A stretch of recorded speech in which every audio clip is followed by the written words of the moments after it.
मुझे आपने बोलने का मौका दिया उसके लिए बहुत बहुत धन्यवाद। माननीय अध्यक्ष महोदय, अनुसूचित क्षेत्र के निवासियों के संदर्भ में मैं आपके समक्ष मेरी बात रखना चाहूँगा।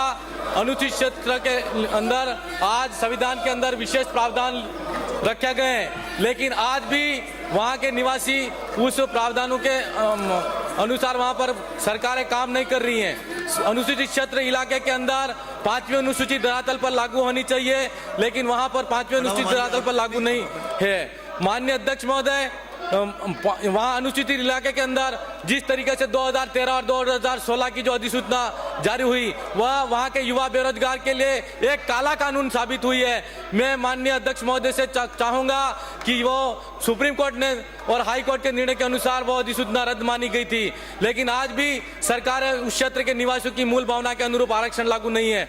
वहाँ पर युवा लंबे समय से आरक्षण की मांग कर रहा है। मैं अध्यक्ष महोदय के माध्यम से चाहूँगा सरकार से कि युवा बेरोजगारों की मांग को ध्यान में रखते हुए 244 की मूल भावना के अनुरूप आरक्षण लागू किया जाए।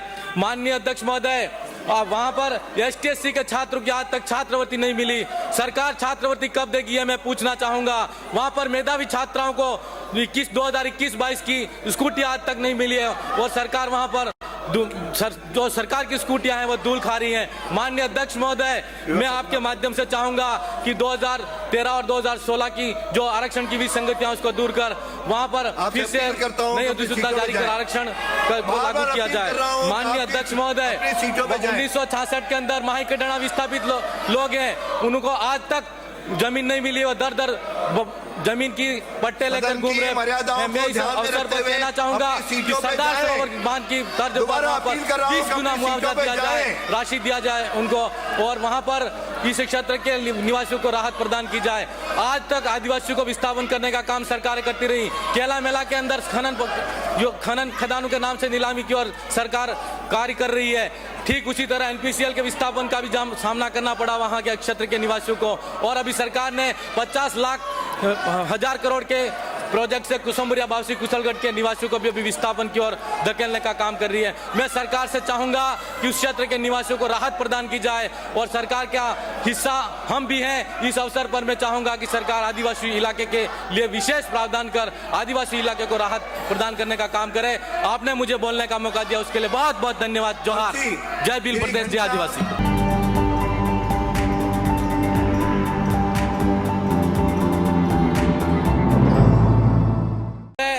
मुझे आपने बोलने का मौका दिया उसके लिए बहुत बहुत धन्यवाद। माननीय अध्यक्ष महोदय, अनुसूचित क्षेत्र के निवासियों के संदर्भ में मैं आपके समक्ष मेरी बात रखना चाहूँगा। अनुसूचित क्षेत्र के अंदर आज संविधान के अंदर विशेष प्रावधान रखे गए हैं, लेकिन आज भी वहाँ के निवासी उस प्रावधानों के अनुसार वहाँ पर सरकारें काम नहीं कर रही हैं। अनुसूचित क्षेत्र इलाके के अंदर 5वीं अनुसूची धरातल पर लागू होनी चाहिए, लेकिन वहाँ पर 5वीं अनुसूची धरातल पर लागू नहीं है। माननीय अध्यक्ष महोदय, वहाँ अनुसूचित इलाके के अंदर जिस तरीके से 2013 और 2016 की जो अधिसूचना जारी हुई वह वहाँ के युवा बेरोजगार के लिए एक काला कानून साबित हुई है। मैं माननीय अध्यक्ष महोदय से चाहूँगा कि वो सुप्रीम कोर्ट ने और हाई कोर्ट के निर्णय के अनुसार वो अधिसूचना रद्द मानी गई थी, लेकिन आज भी सरकार उस क्षेत्र के निवासियों की मूल भावना के अनुरूप आरक्षण लागू नहीं है। वहाँ पर युवा लंबे समय से आरक्षण की मांग कर रहा है। मैं अध्यक्ष महोदय के माध्यम से चाहूँगा सरकार से कि युवा बेरोजगारों की मांग को ध्यान में रखते हुए 244 की मूल भावना के अनुरूप आरक्षण लागू किया जाए। माननीय अध्यक्ष महोदय, वहाँ पर ST/SC के छात्रों की आज तक छात्रवृत्ति नहीं मिली। सरकार छात्रवृत्ति कब देगी है मैं पूछना चाहूँगा। वहाँ पर मेधावी छात्राओं को 2021-22 की स्कूटी आज तक नहीं मिली है और सरकार वहाँ पर जो सरकार की स्कूटियां हैं वो धूल खा रही हैं। माननीय अध्यक्ष महोदय, मैं आपके माध्यम से चाहूँगा कि 2013 और 2016 की जो आरक्षण की विसंगतियां उसको दूर कर वहाँ पर फिर से नई अधिसूचना जारी कर आरक्षण को लागू किया जाए। माननीय अध्यक्ष महोदय, 1966 के अंदर माही के डणा विस्थापित लोग हैं, उनको आज तक जमीन नहीं मिली और दर दर जमीन की पट्टे लेकर घूम रहे हैं। मैं इस अवसर पर कहना चाहूँगा कि सरदार सरोवर बांध की तर्ज पर वहाँ पर 20 गुना मुआवजा दिया जाए, राशि दिया जाए उनको, और वहाँ पर इस क्षेत्र के निवासियों को राहत प्रदान की जाए। आज तक आदिवासियों को विस्थापन करने का काम सरकार करती रही। केला मेला के अंदर खनन खदानों के नाम से नीलामी की ओर सरकार कार्य कर रही है। ठीक उसी तरह एनपीसीएल के विस्थापन का भी सामना करना पड़ा वहां के क्षेत्र के निवासियों को। और अभी सरकार ने 50 लाख हजार करोड़ के प्रोजेक्ट से कुसुम्बरिया बावसी कुशलगढ़ के निवासियों को भी अभी विस्थापन की ओर धकेलने का काम कर रही है। मैं सरकार से चाहूंगा कि उस क्षेत्र के निवासियों को राहत प्रदान की जाए और सरकार का हिस्सा हम भी हैं। इस अवसर पर मैं चाहूंगा कि सरकार आदिवासी इलाके के लिए विशेष प्रावधान कर आदिवासी इलाके को राहत प्रदान करने का काम करे। आपने मुझे बोलने का मौका दिया, उसके लिए बहुत बहुत धन्यवाद। जोहार, जय भील प्रदेश, जय आदिवासी।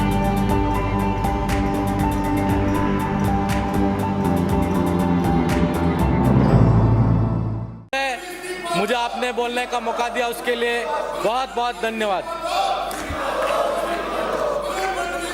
माननीय अध्यक्ष महोदय, अनुसूचित क्षेत्र के निवासियों के संदर्भ में मैं आपके समक्ष मेरी बात रखना चाहूँगा। अनुसूचित क्षेत्र के अंदर आज संविधान के अंदर विशेष प्रावधान रखे गए हैं, लेकिन आज भी वहाँ के निवासी उस प्रावधानों के अनुसार वहाँ पर सरकारें काम नहीं कर रही हैं। अनुसूचित क्षेत्र इलाके के अंदर 5वीं अनुसूचित धरातल पर लागू होनी चाहिए, लेकिन वहाँ पर 5वीं अनुसूचित धरातल पर लागू नहीं है। माननीय अध्यक्ष महोदय, वहाँ अनुसूचित इलाके के अंदर जिस तरीके से 2013 और 2016 की जो अधिसूचना जारी हुई, वह वहाँ के युवा बेरोजगार के लिए एक काला कानून साबित हुई है। मैं माननीय अध्यक्ष महोदय से चाहूँगा कि वो सुप्रीम कोर्ट ने और हाई कोर्ट के निर्णय के अनुसार वो अधिसूचना रद्द मानी गई थी, लेकिन आज भी सरकार उस क्षेत्र के निवासियों की मूल भावना के अनुरूप आरक्षण लागू नहीं है।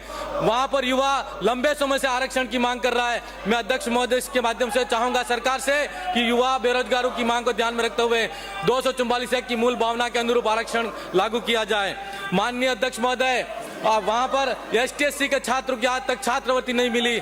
सरकार छात्रवृत्ति कब देगी है मैं पूछना चाहूँगा। वहाँ पर मेधावी छात्राओं को 2021-22 की स्कूटी आज तक नहीं मिली है और सरकार वहाँ पर जो सरकार की स्कूटियां हैं वो धूल खा रही हैं। माननीय अध्यक्ष महोदय, मैं आपके माध्यम से चाहूँगा कि 2013 और 2016 की जो आरक्षण की विसंगतियां उसको दूर कर वहाँ पर फिर से नई अधिसूचना जारी कर आरक्षण लागू किया जाए। माननीय अध्यक्ष महोदय, 1966 के अंदर माहिकडाना विस्थापित लोग हैं, उनको आज तक जमीन नहीं मिली और दर दर जमीन की पट्टे लेकर घूम रहे हैं। मैं इस अवसर पर कहना चाहूंगा कि सरदार सरोवर बांध की तर्ज पर वहाँ पर 20 गुना मुआवजा दिया जाए, राशि दिया जाए उनको, और वहाँ पर इस क्षेत्र के निवासियों को राहत प्रदान की जाए। आज तक आदिवासियों को विस्थापन करने का काम सरकार करती रही। केला मेला के अंदर खनन खदानों के नाम से नीलामी की ओर सरकार कार्य कर रही है। ठीक उसी तरह एनपीसीएल के विस्थापन का भी सामना करना पड़ा वहाँ के क्षेत्र के निवासियों को। और अभी सरकार ने 50 लाख हजार करोड़ के प्रोजेक्ट से कुसुम्बरिया बावसी कुशलगढ़ के निवासियों को भी अभी विस्थापन की ओर धकेलने का काम कर रही है। मैं सरकार से चाहूँगा कि उस क्षेत्र के निवासियों को राहत प्रदान की जाए और सरकार का हिस्सा हम भी हैं। इस अवसर पर मैं चाहूँगा कि सरकार आदिवासी इलाके के लिए विशेष प्रावधान कर आदिवासी इलाके को राहत प्रदान करने का काम करे। आपने मुझे बोलने का मौका दिया, उसके लिए बहुत बहुत धन्यवाद। जोहार, जय भील प्रदेश, जय आदिवासी।